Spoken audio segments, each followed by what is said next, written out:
What's up YouTube? Devin Henderson here, doing another quick video on helpful tips for sellers considering listing their property. So to start off, jump right in, interview more than one agent, 2 or 3 agents at least in my opinion, and you will quickly find that one of those agents is going to stand far above the rest. And that's because at the end of the day, us as licensees are independent contractors. So what that basically means is that we're our own boss. It's not the company that we work for that's marketing and advertising your listing. It is us as individual agents. So every agent is going to do more or do less depending on the experience level of that agent. Me, for instance, I pride myself in a high level of marketing and advertising, a white glove treatment, so to speak, as I explain it to my sellers. And I spend a lot of money on marketing and advertising because I realize that that is what ultimately helps my listings sell quicker and for more money. So by interviewing more than one agent, you're going to find that some do considerably more than others. And for instance, there's over 5,000 real estate agents in my market alone. That's 4 times as many listings as there are even for sale. But I can assure you about 5% of us agents are doing about 95% of the work. Meaning, your average agent may only sell 2 or 3 homes a year, whereas the 5% of us top producing agents are selling the rest of the market. And that's really what you want to find. You want to find a top producing agent that has market experience, market knowledge, and does a high level of marketing and advertising and across the board, all price points, not just 100,000, not a million. I advertise and market almost the same for every one of my listings. And ask the agent what they do for marketing and advertising and get it in writing. Are you going to send postcards? Are you going to do Facebook ads? Are you going to do Google ads, Instagram ads? If you are, send me proof of that. Are you going to advertise in the newspaper? Are you going to advertise on TV, on radio? Whatever it is that they're doing, get it in writing. Have them send proof of the advertising. I always send, if I'm sending postcards, I make sure the seller gets one. If I do a Facebook ad, I make sure they see a copy of that. Or a Google ad, I make sure that they see it and give them an opportunity to put some input, maybe change around some of the wording of it. And when interviewing these listing agents, the most important things to ask are, again, what they're doing for their marketing and advertising for you, how many homes they're selling a month, per year, how long they've been in the business, are they a broker associate or are they a sales associate, how knowledgeable are they of the market, your community, and the purchase contracts, okay? Having a good understanding of the contracts is crucial in my opinion, because that's going to better interpret each offer, negotiate the offer, and make it easier for that agent to explain it to you. I take a 7-hour contract class once a month, not by force, but by choice, because I want to understand the contracts inside and out, and they do change every year. Most contracts are revised and updated every year, so they're ever changing, and they usually add stuff, not necessarily take it away. So having an agent that is, understanding of the purchase and sale contracts and what they mean and how to explain them to you is very important. And I think a lot of agents are not very experienced in that regard. They just kind of fill in the blanks and have their buyer or seller sign it. Huge liability in my point. An experienced agent will understand the contracts and will have no problem talking to you and explaining the contract to you and what it means. And additionally, when I get multiple offers as a listing agent, I'll explain those offers to my seller, what I think is the best offer, what the best 2 offers are, how I might change them or how we should counter them. As if I was selling the property, I want them to feel comfortable and have solid and sound professional advice, not just say, here, figure it out, here's 3 contracts, I want to take a little more lead role in that and help them out. So find an agent that's going to market, advertise, has market knowledge, contract knowledge. And then obviously commission is always going to be a topic of discussion, but most agents are going to charge a 6% fee on the purchase or sale price. If you sell the home for $500,000, you're going to pay a 6% commission. That's presumably 3% to your listing agent and the remaining 3% to a buyer's agent, assuming there is one involved.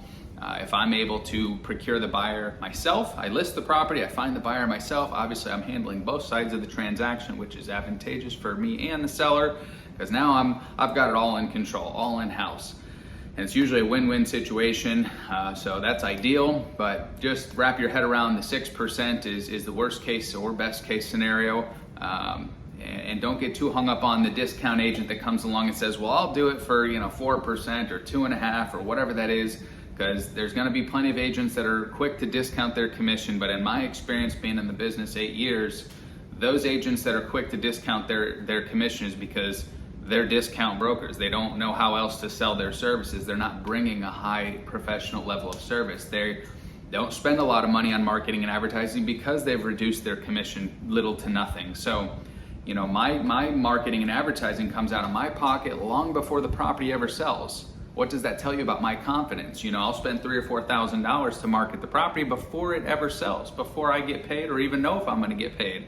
So it's confidence in what I do and knowing that it works. And I do all the above: the postcards, the live video for my properties, professional photography, aerial photography of the amenities in the community. And when I say video, this is something very few agents offer. I would say maybe 1 in 20 are doing live video, probably not even that. Most agents will get the professional photography.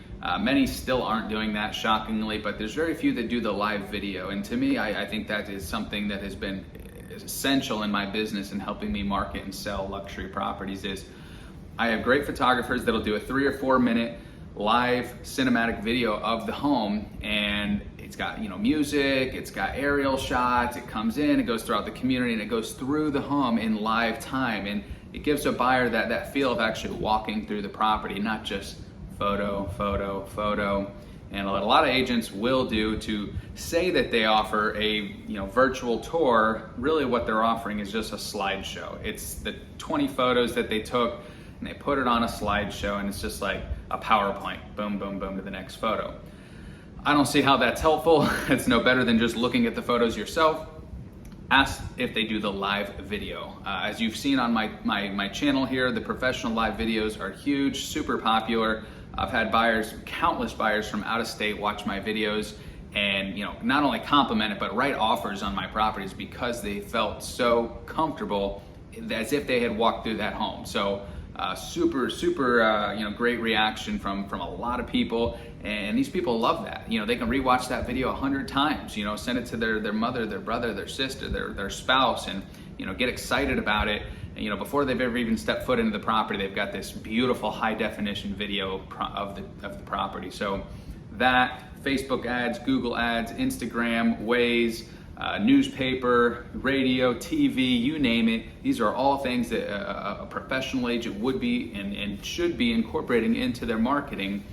So be sure that you ask them what they're doing, ask for that in writing, and then proof of the marketing and advertising. It's one thing to say I'm going to do all this, but I like to show proof of what I'm doing and send them copies. If I'm sending the postcard, make sure they get one. If I advertise in the newspaper, clip it and send it to them, or tell them to look for it. Send proof of what you're doing, and ask them how many homes they're selling a month, how many homes they sold last year, how long they've been in the business. Are they a broker associate or are they a sales associate? How familiar are they with the area, your community, for instance?